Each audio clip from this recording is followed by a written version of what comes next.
Como eu falei, a gente vai falar um pouquinho, né, sobre modernismo, né, a terceira fase. Já vinha conversando, né, gente, sobre as fases do modernismo, como eles eram divididos, como iniciaram, né, como continuaram esse movimento, os autores e suas obras. Não tem como a gente falar sobre tudo, né, gente, mas a gente tenta trazer o máximo que a gente consegue, né. A gente está findando, né, assim, digamos, a nossa conversa sobre as escolas literárias, né, para a gente dar continuação também no conteúdo previsto da nossa disciplina. Bom, gente, aqui nessa terceira fase do modernismo, né, a gente vai ter a ruptura com a primeira e a segunda fase, né? A gente vai ter uma experimentação estética e uma busca por uma nova expressão literária, né? Essas vão ser, assim, ó, os pontos chaves dessa terceira fase para a gente conseguir entender, para a gente conseguir retirar, né, as características, né, identificar as características dos autores, de suas obras, do que pode ser cobrado, tá bem? Ela também vocês podem encontrar como geração de 45, né? Porque ela inicia em 1945, né? É a última fase do modernismo, né? E há muita controvérsia, né? Nisso de data, de período, né? Porque alguns estudiosos, né? Preferem apontar o fim do modernismo, né? Da terceira fase modernista, em 1960, e outros vocês vão encontrar em 1980, e outros vocês vão encontrar que são até os dias de hoje, né? Vão encontrar como pós-modernistas, como contemporâneos, né, gente? Então, há essa discussão, há essa controvérsia da gente estabelecer, né, até hoje, o que de fato a gente está tendo como fase, né? Então, há muitas vertentes, então, dou, né, esse spoiler para que quando vocês forem estudar por conta própria, se vocês forem procurar outras literaturas, que vocês possam entender, né, que se trata desse período, dessa fase, tá bem, gente? Tem muitos estudiosos, né, outros estudiosos que afirmam que o modernismo está presente até os dias atuais, né, forma contemporânea dele, né. Os escritores desse período, gente, eles vão ter uma atitude bem mais formal do que a gente já vinha trabalhando, né? Vai ter um pouco em oposição ao espírito radical e contestador e de liberdade que foi desenvolvido na semana de 1922, né? Como a gente conversou. Os grandes escritores, eles vão estar preocupados, né? Principalmente com a pesquisa em torno da própria linguagem, porque vai ter um contexto político totalmente diferente, né, gente? Vão ter diversas coisas que vão acontecer para que eles consigam ter essas características que a gente vai encontrar, tá bem? A gente vai falar um pouquinho agora sobre, relembrando, né, um pouquinho da última aula que a gente tratou, né? A gente vai falar que a gente estava falando, né, que na segunda fase do modernismo ele veio, né, de um momento muito conturbado, né, gente. O grande foco da prosa, né, de ficção foram os romances regionalistas, né, e urbanos. A gente vai ter uma literatura muito politizada, né, vai ter essa denúncia da opressão, vai ter a miséria, né, vai ter os problemas sociais, né, vai ter essa busca da verossimilhança, né, gente. Então, a gente teve essas características dentro da segunda fase, né? Não quer dizer que a gente não vai ter nessa terceira fase, né? Mas não se sobressai. Eles trouxeram de maneiras diferentes, né, gente? Então, nessa segunda fase, a gente vai estar preocupado, né? Os autores vão estar preocupados com os problemas sociais. A prosa desse momento vai se aproximar bastante, né, do coloquial e regional, né? Tinha a temática, né, cotidiana que a gente conversou, a linguagem coloquial, né, gente? Essa valorização da cultura brasileira, a busca pela identidade, né, da cultura brasileira, a proximidade, a influência do romantismo, do realismo, né, gente? Então a gente vai ter esses elementos dentro da segunda fase. Os autores queriam mesmo denunciar os problemas do Brasil, né, gente? E a gente conversou, né, sobre os principais autores, o Graciliano Ramos, o Jorge Amado, o o Drummond, né, gente, a Cecília Meirelles, a gente teve grandes nomes nesse período, né, são autores ímpares, né, gente, então são de grande renome, grande prestígio no Brasil e afora, né, então a gente teve esse, ó, uma incrível escola, um incrível período, tá bem? Aqui tendo como um contexto histórico da terceira fase, já, que é chamada também de geração de 45, né? A gente vai ter o fim do Estado Novo, né, da era Vargas, né, foi o início, né, digamos assim, do gostinho, né, digamos, da ditadura, né, começou a ter uma liberdade dos partidos políticos, estava se encaminhando para uma ditadura, né, gente, a nível global a gente teve o fim da Segunda Guerra Mundial e do nazismo, né, do fim do sistema totalitário do nazismo, fascismo, né, gente, então, o Brasil estava vivendo um período democrático, né? O ápice que teve, né, nos anos do governo do Juscelino Kubitschek, né, gente? E após essa Segunda Guerra, começou a Guerra Fria, essa ideologia, essa guerra, essa corrida armamentista, né? E logo em seguida, né, em 1964, o Brasil vai mergulhar de novo numa ditadura, né, muito mais pesada, muito mais mão de ferro, muito mais com censura, com perseguições, né, gente? Então, tudo tem que ser aprovado pelo governo, né? Então, é esse o contexto histórico, é esse ambiente que vocês vão encontrar os autores dessa terceira fase do modernismo, tá bem? Vão ser esses elementos que vão está constituindo, né, o homem pós-modernista, um homem modernista da geração de 45, um homem da terceira fase do modernismo, tá bem? A gente vai ter diversas características, vou dando esse spoiler para vocês, assim, dentro desse período, né? É uma fase bem social e bastante introspectiva, vão ter temas universais, vai ser uma fase bem sensorial, gente. Ela vai ser uma literatura, assim como na segunda fase, né, usada como denúncia e crítica. Porém, ela vai mexer muito nas estruturas da obra, né, de cada autor, né. O regionalismo aqui, ele vai ser bastante universal, vai ter a busca ainda da verossimilhança, tem tendências, gente, muito intimistas, então vão ter sondagens psicológicas, tá bem?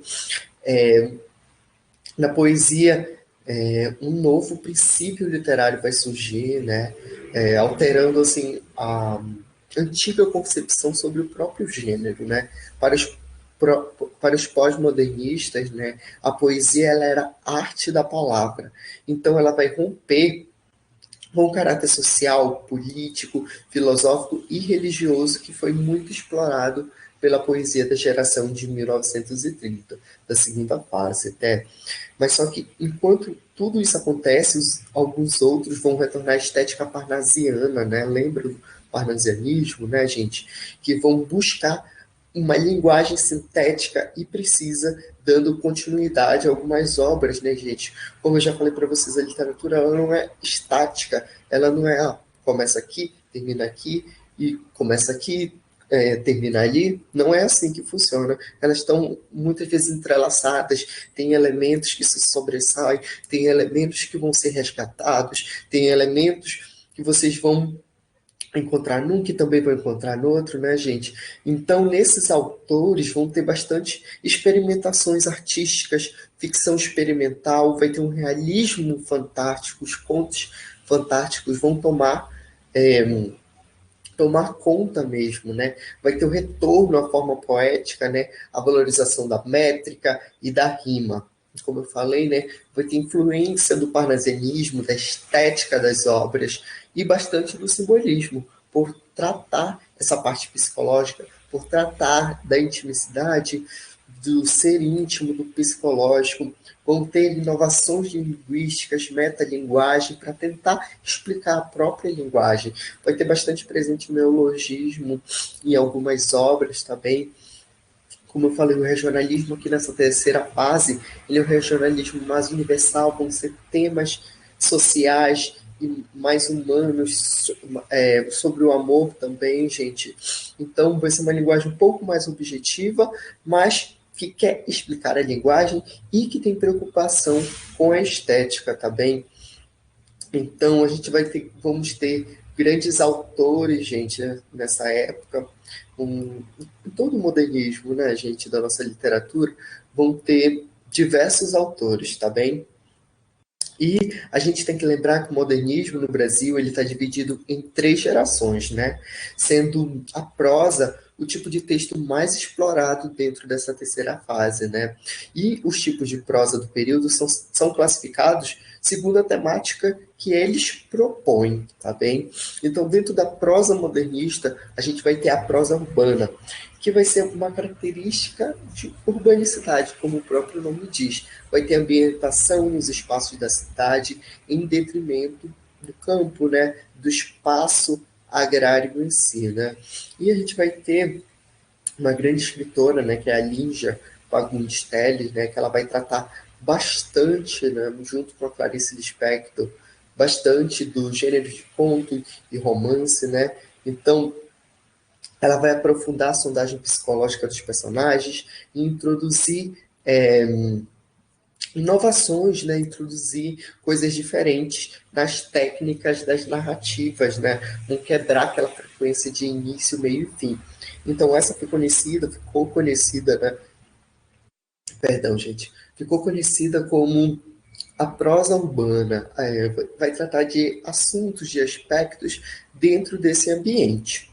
A gente vai ter também a prosa regionalista, né, que vai absorver assim de outro lado, né, ao extremo, os aspectos do campo, da vida agrária, da fala coloquial e bem regionalista mesmo, né, gente? O Guimarães Rosa é né, o Mário Palmério também é um dos grandes nomes, né, é um dos grandes autores dessa época que vão tratar bastante sobre isso, eles vão se dedicar bastante, né, sobre o regionalismo, que foi uma estética muito desenvolvida na geração de 30. Só que aqui eles vão a renovar, né?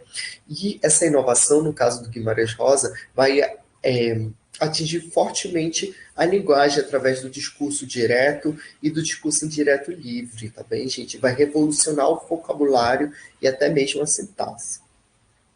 E depois a gente vai ter aqui, por último, a prosa intimista, né?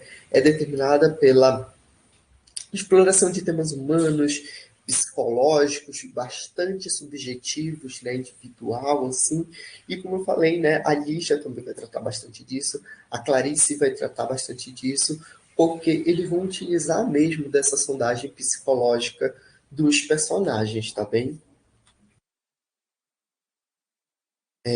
A gente tem os principais autores, né? A gente tem diversos autores, a gente não consegue tratar de todos numa aula só, né? A gente poderia ficar aqui, ó, conversando, falando horas sobre eles, né? Então, são grandes nomes, assim, né, da nossa literatura, receberam diversos prêmios, gente, são reconhecidos internacionalmente, um, eles carregam, né, assim, essa terceira fase de uma maneira bem gloriosa, bem legal, as suas obras são bem marcantes, né? E eles não estão muito distantes da gente, né, gente? 1945 ainda não deu nem 100 anos, né, de que tudo isso começou. Então ainda está presente diversos elementos, temáticas, denúncias, né, gente? Então são autores, ó, incríveis. A gente vai ter o João Cabral de Melo Neto, a gente vai ter a Clarice Lispector, João Guimarães Rosa, o Ariano Suassuna e a Lígia Fagundes Telles, tá bem? Vão ser os principais que a gente vai dar uma conversadinha, falar um pouquinho sobre suas obras, tá bem? Bom, a gente vai falar um pouquinho sobre o João Cabral de Melo Neto, né? Ele foi um poeta e diplomata brasileiro, foi um grande autor, né, do Morte e Vida Severina, é um poeta dramático, né? E que se consagrou, né? Que essa obra, né, o consagrou, né? Ele se torna um grande imortal da Academia Brasileira de Letras, né? Ele nasceu em Recife, é pernambucano.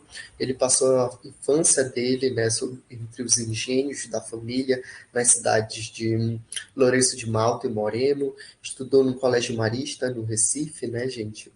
Desde pequeno ele já é amante da leitura, lia tudo que ele tinha acesso, ele era um leitor bem ávido e ele se situa, né, dentre os grandes da geração de 45, mas ele vai trilhar o seu próprio caminho, bem dizer, né?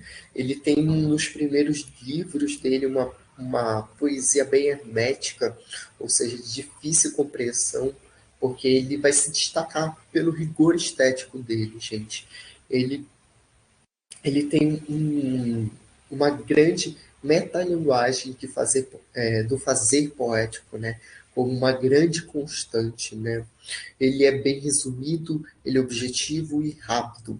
Tem um concretismo bem forte no trato com a linguagem, tá bem? E Morte e Vida Severina foi, sem dúvida, né, a grande obra dele, o que consagrou. E os livros dele, gente, foram traduzidos para diversas línguas: o alemão, o espanhol, o inglês, o italiano, o francês, o holandês. E a obra dele, de fato, é conhecida em diversos países, em diversos lugares. Ele é estudado, gente.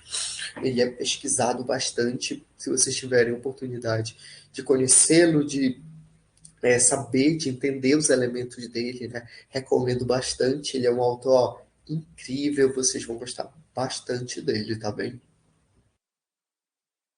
A gente vai ter a Clarice Lispector aqui, gente. Ela nasceu na Ucrânia, mas ela era filha de um casal de origem judaica que fugiu do país diante de perseguição, né, aos judeus durante a Guerra Civil Russa, tá bem? Eles chegaram ao Brasil, eles se fixaram em Maceió, mas logo depois eles se mudaram para Recife, né? Foi onde a Clarice passou a sua infância, começou a sua infância, né? Começou a ler, escrever desde cedo. Então, e desde pequena ela começou a tratar de pequenos contos, né? E já em 1944 ela escreve o seu primeiro romance, que é Perto do Coração Selvagem, que vai que vai retratar uma visão interiorizada do mundo da adolescência dela. E que a partir disso uma grande vai abrir uma grande tendência na literatura brasileira. Ela tem um romance muito inovador, gente, uma linguagem altamente poética, vai unir a prosa e a poesia, né? E o ponto mais forte da Clarice, assim, digamos, a grande característica dela é os modelos que ela rompe, né? Dos modelos narrativos tradicionais, né? É bastante inovador, né? É bastante revolucionário, digamos assim. Na época, o romance provocou um verdadeiro espanto dentro da crítica, né? Dentro da crítica e no público que leu, que teve acesso no momento, né, gente? Como eu falei, né, a narrativa dela quebra a sequência de começo, meio e fim, e assim como a ordem cronológica, né, gente? Então, há essa fusão de poesia e prosa, tá bem? Quando ela lançou essa obra, teve uma recepção muito calorosa, gente, pela crítica, e no mesmo ano ela já ganhou o prêmio Graça Aranha também. Ela é considerada uma escritora intimista e psicológica também. É, mas ela tem diversas outras produções, tem muitas obras, esses autores têm diversas obras escritas, e também trata de assuntos filosóficos, sociais e até mesmo existencialistas, tá bem? A gente vai ter também o João Guimarães Rosa, né, que nasceu numa cidade pequena do interior de Minas Gerais, foi um dos maiores, desculpa, gente, foi um dos maiores poetas do Brasil, né? E a maioria de suas obras estão ambientadas mesmo no sertão, né? Ele também é caracterizado pelo rompimento com as técnicas tradicionais do romance, tem essa renovação, né? Porque a gente já tinha tratado lá na geração de 30 sobre a literatura regionalista, né? Sobre o regionalismo. Só que aqui a gente vai ter uma renovação dela, né? Por quê? Por causa que essas situações que parecem ser somente daquele lugar, somente do ambiente que ele está inserido, mas não, ele tem temas universais, ele tem temas que abordam diversos locais, que abordam diversas outras estruturas, tá bem? os personagens dele vão ser simbólicos dentro do ambiente rural, vão ter transgressões linguísticas e bastante neologismo. São obras um pouquinho difíceis, eu considero assim, um pouquinho difíceis de se entender, porque ele inventa mesmo palavras, ele lê bastante, ele pega de outras línguas e faz um sincretismo, digamos assim, né, gente? Ele funde algumas coisas que dá ideia, que dá ambiente, que dá conceitos diferentes. Suas obras, né, Grande Sertão, né, Veredas, é uma obra incrível, né, gente? Recomendo a leitura para vocês conseguirem mesmo captar características, captarem os elementos presentes dentro desse autor. A gente vai ter aqui o Ariano Suassuna também, né, gente? A obra dele vai reunir muitas coisas do folclore nordestino, do imaginário, né, gente? Hum, São obras bem legais, bem interessantes de se ler, tem bastante crítica social, né? Ele é da Paraíba, né? E ele tem uma improvisação bem grande e um texto popular bem marcante, bem presente, né? Como eu falei, ele tem elementos da cultura nordestina bem grandes em suas peças, há uma valorização da região bem grande mesmo, gente. E em 1970, ele vai criar um movimento armorial. Ele cria e dirige esse movimento, né, que teve como objetivo realizar uma arte brasileira erudita, mas a partir das raízes populares, sabe? É mais do que um movimento, o armorial buscava ser um preceito mesmo estético, né, que partia das ideias de que é preciso criar a partir de elementos realmente originais da cultura popular do país. Então, dentro dele vai estar presente, né, os folhetos de cordel, os cantadores, as festas populares, né, gente, e dentre outros aspectos. A gente tem diversas obras desse autor, e o consagrado, né, o Alto da Compadecida, que provavelmente todos devem conhecer, né, já foi para o cinema, teve outras adaptações para o teatro também, então é um autor realmente prestigiado, recebeu diversos prêmios, né, gente? Todos os autores, né, dessa época, assim, eles são bastante trabalhados, bastante estudados, e por conta de suas obras, né, gente? Aqui a gente vai ter a Lígia Fagundes Telles, né, gente? Ela nasceu em São Paulo, então, e desde pequena ela já teve um interesse pela literatura, né? Começou a adolescência dela, né? Com 15 anos, ela já começa, com a ajuda do pai dela, ela já vai publicar o seu primeiro livro de contos, né? Que é Porão e Sobrado, né? Ela apresenta um universo marcadamente feminino, né? É, mas só que ela também tem ela é comprometida, né? Tem comprometimento em documentar a difícil condição de vida, né, de uma sociedade frágil dos centros urbanos, né? Vai ter uma literatura bastante engajada, bastante urbana, né, que destina a documentar a história trágica, né, do país que está se passando, né? Você vai encontrar bastante isso na obra dela em As Meninas.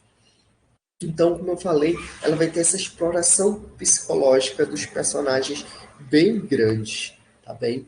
Ahn, Hoje a gente acaba, né, de conversar assim um pouquinho sobre o modernismo, né, sobre as escolas literárias. A gente ainda vai conversar bastante. Vamos ter revisões, vamos ter outras temáticas dentro da disciplina também, né? Que a gente vai trazer atualizações também que podem ser abordadas, né, gente? E eu quero deixar assim, ó, como mensagem para vocês, né, que a literatura ela não é estática, gente. Ela não inicia ali, ó, no momentinho e termina no outro momentinho, sem dar características à próxima que vai vir, sem, sabe, sem ter uma base. Desde que o Brasil, né, inicia, digamos assim, né, a literatura começa a se desenvolver, né? A parte escrita começa a se desenvolver, a gente começa a ter a documentação de tudo isso, né, gente? Então, é isso que eu deixo para vocês, tá bem? Eu vou trazer as questões, eu vou projetar aqui para vocês, né, algumas questões do simulado, para a gente dar uma lida, né, para se vocês tiverem, né, algumas dúvidas, vou colocar aqui para a gente só um minutinho, para a gente conseguir conversar um pouquinho, se vocês tiverem dúvidas, se vocês quiserem conversar, tá bem, gente? Só um minutinho.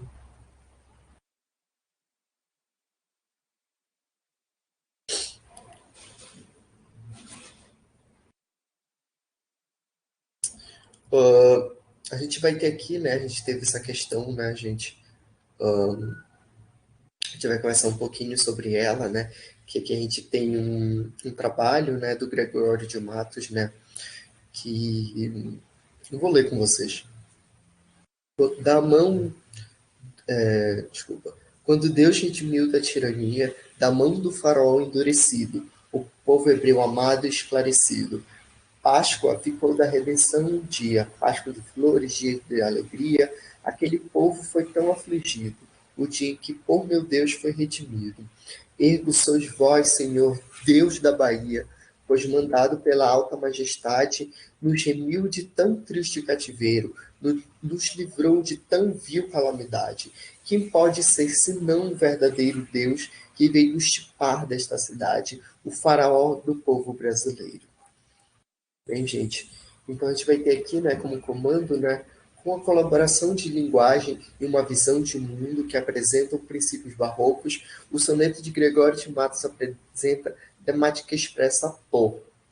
A gente vai ter as alternativas, né, aqui, e a gente tratou, né, bastante do Gregório de Matos quando a gente começou lá no iniciozinho, né, das nossas aulas sobre o barroco, né, gente, e que a gente vamos ter, né, diversas alternativas, né, que a gente tinha que saber um pouquinho, né, sobre o barroco, dar uma leitura bem profunda, né, no texto, porque o Enem é bastante isso, né, a gente traz essas ideias para vocês, né, para que vocês consigam interpretar, para que vocês consigam retirar e correlacionar os elementos presentes nos textos, os elementos presentes nas escolas literárias, desculpa, gente, os elementos presentes nos autores, né, e fazer essa relação para conseguir chegar a uma alternativa, né, gente? Aqui a gente vai ter diversas alternativas e eu vou passar, né, para a principal, que vai ser a letra C, né? Seria a correta, né? Que ele vai estar bastante presente, né? Com uma crítica velada à forma de governo vigente, né? Porque ele vai tratar da relação do governo, né, com o povo. E esse soneto, né, vai apresentar a temática expressa por uma crítica velada à forma do governo vigente, né? Lembra que ele era morava na Bahia, né, gente? Então ele vai ter essa indignação aos governadores da Bahia, tá bem? Vai ter essa indignação com a própria população, né, com a elite. Então ele vai tratar os brasileiros que tratava, né, os brasileiros com tirania, né? Da mesma forma, ele faz essa comparação como os faraós tratavam os gregos, né? Por isso ele foi chamado de faraó do povo brasileiro na última estrofe, tá bem? Então, eu acho que essa questão era meio tranquila, né? De conseguir resolver, porque tinha elementos dentro do texto, a gente conversou bastante sobre ele, então eu acho que considerei assim, uma questão bem tranquila de vocês conseguirem fazer, né? Se tiverem alguma dúvida, podem comentar, podem falar também, gente. A gente vai ter aqui a questão 2, né? O canto do guerreiro. Aqui na floresta dos ventos batida, façanhas de bravos não geram escravos, que estimem a vida sem guerra lhe dá. Ele dá. Ouvi-me, guerreiros, ouvi o meu cantar, valente na guerra, quem há como eu sou, quem vibra o tocape com mais valentia, quem golpes daria fatais como eu dou. Guerreiros, ouvi-me, quem há como eu sou. Essa obra, né, gente, uh, do Gonçalves Dias, né, a gente vai ter vamos ter, né, essas duas obras que depois a gente vai conseguir ler as questões e entender. E aqui a segunda, que foi Macunaíma, né, o epílogo dele, né, que acabou-se a história e morreu a vitória. não havia mais ninguém lá. Dera Tangolomangulo na tribo Tapaniumas e o filho dela se acabaram de um em um. Não havia mais ninguém lá. Aqueles lugares, aqueles campos, furos puxadouros, arrastadouros, meio barrancos. Aqueles matos misteriosos. Tudo era solidão do deserto. O silêncio imenso dormia à beira do rio Uraricoera. Nenhum conhecido sobre a terra não sabia nem falar da tribo, nem contar aqueles casos tão torçudos. Quem podia saber do herói, né, gente? Então, esse texto, né, do Mário de Andrade vão estar um pouco relacionados, né? O que a gente estudou, o que a gente falou, né? E essa questão trata bastante da linguagem, né? Que a gente estudou lá no comecinho, né? Vocês lembram, né? Das funções da linguagem, né? Essa questão aqui traz diversas alternativas, né? E era basicamente para vocês fazerem a leitura e conseguirem entender os elementos presentes dentro do texto, a função presente dentro do texto, né? Vocês lembrarem um pouquinho para vocês conseguirem revisar, não tem importância, né, se vocês erraram, porque a gente busca, né, depois para aprender, ainda não é o momento, né, do Enem, digamos assim. Então, a gente vai. A gente está aqui para aprender, para errar, né? Para a gente poder conseguir entender, tá bem, gente? Eu vou. Aqui a correta seria, no caso, a letra C, né? Porque nos textos, né? Em cada um dos textos que eu trouxe, né? Que tem dentro dessa alternativa, vai ter a utilização de pelo menos uma palavra, né? De origem indígena. E a gente pode contrastar, pode perceber, né? Que existe uma grande relação no conteúdo, né? Que a gente tem um foco, né, e a figura do indígena brasileiro, né. Então, a letra C, né, vai tratar a realidade, desculpa, gente, a realidade indígena do primeiro texto, ela é bem positiva, ela é muito idealizada, né, gente, enquanto que no segundo, ela é negativa e crítica, né. Então, a gente tem que relacionar, né, lembrar um pouquinho também, né, de Gonçalves Dias com a forma de poesia, com a presença de versos, né, que há nele, e do Mário de Andrade, né, que é dentro da prosa, né, gente. E a linguagem utilizada não é considerada informal, coloquial, né? Então, a gente tem essa alternativa como correta, tá bem? E a número 3 aqui, né, a questão número 3 que vai pedir para assinalar a afirmação correta sobre o naturalismo, né, gente? A gente tem que lembrar um pouquinho, né, do naturalismo que estava no mesmo período do realismo, um pouquinho do parnasianismo, né? Então a gente tem aqui como alternativa correta, né, a letra A, né, que vai falar sobre os princípios científicos, né, que considerava as narrativas literárias exemplos de demonstração de teses e ideias sobre a sociedade e o homem, né, que buscava explicar, né, a sociedade, que buscava explicar o homem através dos próprios princípios científicos dentro do naturalismo, tá bem? Uh, Creio que as outras alternativas estão bem longe, né, assim, da veracidade, junto com o comando da questão. Não sei como vocês se saíram, não sei se vocês querem comentar alguma coisa, quiserem perguntar alguma coisa, mas se vocês quiserem participar, só comentar. Estou à disposição de vocês, tá bem, gente? A gente pode conversar um pouco mais na próxima aula sobre, né, sobre essas questões. Se vocês quiserem me mandar e-mail, a gente também, a professora Gabi, que vai ministrar a próxima aula, ela vai trazer o restante das questões para vocês, tá bem? Mas por hoje é só. A gente fica por aqui, tá bem? Agradeço muito quem ficou até o final. Lembrando vocês de colocarem o nome nas notas compartilhadas, a idade e o curso que vocês pretendem, tá bem, gente? Qualquer dúvida, só me chama. Agradeço muito por vocês estarem aqui, agradeço por estarem presentes nas aulas. E é isso, tá bem, gente? Se cuidem. Tchau, tchau. Boa noite.